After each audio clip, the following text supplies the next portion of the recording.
Phone tapping కేసులో కీలక పరిణామం చోటు చేసుకుంది. కొందరు పోలీసు అధికారులతో పాటు రాజకీయ నాయకులు, ప్రైవేటు వ్యక్తులను కూడా అరెస్ట్ చేయడానికి పోలీసులు సిద్ధంగా ఉన్నారు. ఎస్ఐబీ మాజీ ఓఎస్డీ ప్రభాకర్ రావును విచారిస్తే మరికొంతమంది వీఐపీల పేర్లు బయటపడనున్నట్లు విచారణ అధికారులు భావిస్తున్నారు. దీంతో ఆయన్ను ఇండియాకు రప్పించేందుకు లుకౌట్ నోటీసులు జారీ చేశారు పోలీసులు.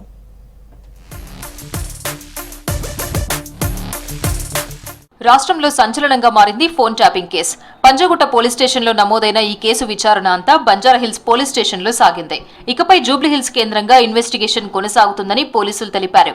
వందల మంది సాక్షులను విచారించి కీలక ఆధారాలను సేకరించింది special investigation team. Task force మాజీ డీసీపీ కిషన్ రావుతో పాటు ఏఎస్పీలు భుజంగరావు, తిరుపతన్న, డీఎస్పీ ప్రణీత్ రావుల స్టేట్మెంట్లను రికార్డు చేశారు. రాజకీయ నేతల ప్రమేయంపై కూడా ఆధారాలను సేకరించారు పోలీసులు.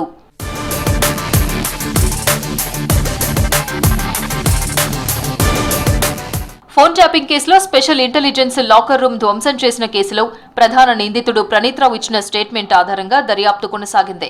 కేసులో ప్రధాన నిందితుడు ఎస్ఐబీ మాజీ చీఫ్ ప్రభాకర్ రావును ఇండియాకు రప్పించేందుకు ఇప్పటికే లుకౌట్ నోటీసులు ఇచ్చారు పోలీసులు. కేసు ప్రాధాన్యతను దృష్టిలో పెట్టుకుని విచారణ స్పీడప్ చేశారు అధికారులు. ఫోన్ ట్యాపింగ్ కేసులో హై ప్రొఫైల్ వ్యక్తులు ఉండడంతో ఎలాంటి ప్రతికూల పరిస్థితులు ఏర్పడకుండా విచారణ చేయాలని అధికారులు భావిస్తున్నారు. అయితే లోక్సభ ఎన్నికలు ముగియడంతో ఈ కేసు దర్యాప్తును వేగవంతం చేశారు సిట్ అధికారులు.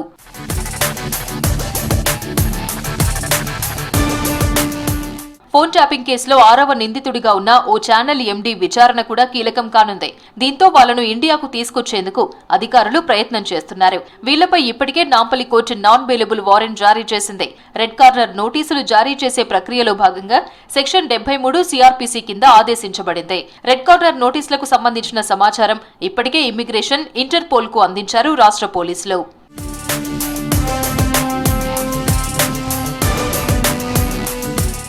అసెంబ్లీ ఎన్నికల సమయంలో ప్రతిపక్ష నాయకుల ఫోన్లను ట్యాపింగ్ చేశారని పోలీసుల విచారణలో తేలింది. ఎస్ఐబీ కేంద్రంగా రహస్యంగా చేసిన ఈ దందా నవంబర్ నెలాఖరు వరకు సాగిందని విచారణలో బయటపడింది. శాసనసభ ఎన్నికల్లో బీఆర్ఎస్ కు లబ్ధి చేకూర్చడంపైనే ఎస్ఐబీ మాజీ ఓఎస్డీ ప్రభాకర్ రావు బృందం పనిచేసిందని పోలీసులు తెలిపారు.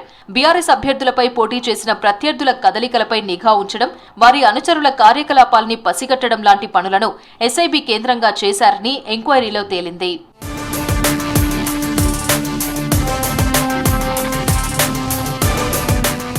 అసెంబ్లీ ఎన్నికల సమయంలో ప్రతిపక్ష అభ్యర్థుల ఫోన్లను ట్యాపింగ్ చేశారని విచారణలో తేలింది.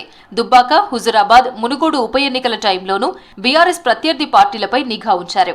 బీఆర్ఎస్ ప్రభుత్వ హయాంలోనే ఫోన్ ట్యాపింగ్ కు పాల్పడ్డారని సిట్ విచారణలో బయటపడింది.